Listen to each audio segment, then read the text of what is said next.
Hey there, this is Dustin Berger, one of the technology, privacy, and security attorneys here at Dorsey and Whitney. I wanted to talk to you today about the FTC's new negative option rule.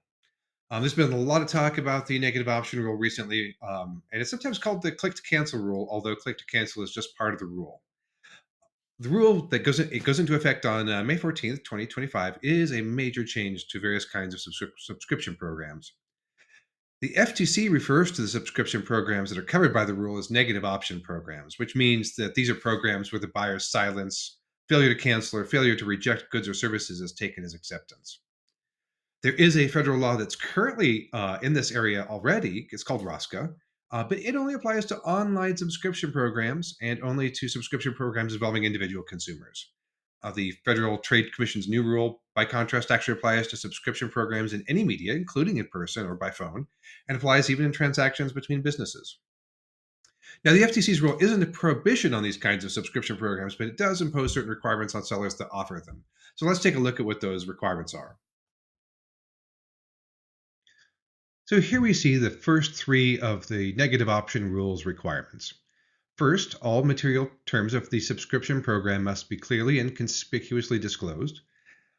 This includes saying what the charges are, how they increase after any trial period, and that any charges will be processed on a recurring basis until canceled.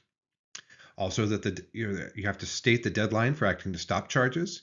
You have to state the option or range of costs that will be charged and the frequency of those charges, the date each charge will be submitted for payment, and the information that is needed to cancel.